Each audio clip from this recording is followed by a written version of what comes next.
नमस्कार किसान भाइयों और बहनों। स्वागत है आपका एग्रीरा वन चैनल पर, जहां खेती की हर जानकारी मिलती है आसान भाषा में। आज हम बात करेंगे अरहर की खेती के बारे में। जी हां, अरहर, जिसे तुअर या पिजियन पी भी कहा जाता है, भारत में दलहन की एक प्रमुख फसल है।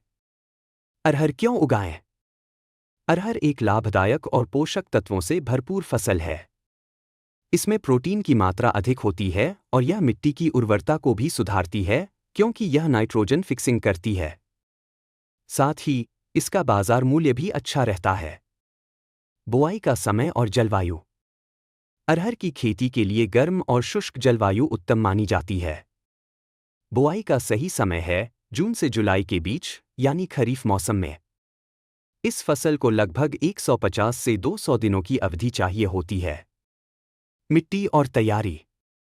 बलुई दोमट या मध्यम काली मिट्टी अरहर के लिए सबसे बेहतर मानी जाती है। खेत की तैयारी के लिए 1 से 2 गहरी जुताई के बाद पाटा चलाएं ताकि मिट्टी भुरभुरी हो जाए। यदि जमीन में नमी है तो बुवाई से पहले सिंचाई की जरूरत नहीं होती। बीज की मात्रा और बुवाई विधि। बीज की मात्रा प्रति हेक्टेयर लगभग 12 से 15 किलो रखनी चाहिए। बीजों को राइजोबियम कल्चर से उपचारित करना न भूलें, इससे नाइट्रोजन फिक्सेशन में मदद मिलती है। कतार से कतार की दूरी रखें 60 से 75 सेंटीमीटर और पौधों के बीच रखें 20 से 30 सेंटीमीटर का फासला। सिंचाई और देखभाल। अरहर अधिक पानी नहीं मांगती, लेकिन फसल के फूल आने और दाना बनने के समय 1 से 2 सिंचाई जरूर करें। निराई गुड़ाई समय पर करें ताकि खरपतवार न बढ़े। साथ ही कीट और रोगों से बचाव के लिए समय समय पर जैविक या रासायनिक उपाय अपनाएं।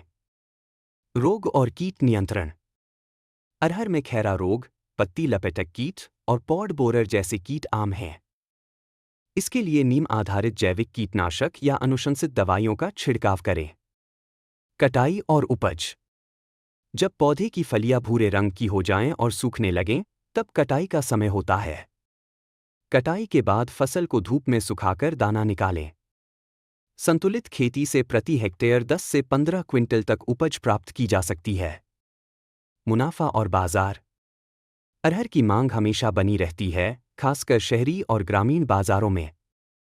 अगर आप इसे सही समय पर बेचें तो अच्छा मुनाफा कमा सकते हैं। सरकारी खरीद केंद्रों पर भी एमएसपी के तहत इसकी बिक्री की जा सकती है। तो किसान भाइयों, अब देर किस बात की? शुरू कीजिए अरहर की खेती और बढ़ाइए आमदनी। अगर आपको यह जानकारी उपयोगी लगी हो तो चैनल को लाइक, सब्सक्राइब और शेयर जरूर करें। फिर मिलेंगे एक नई फसल की जानकारी के साथ। तब तक के लिए जय जवान, जय किसान।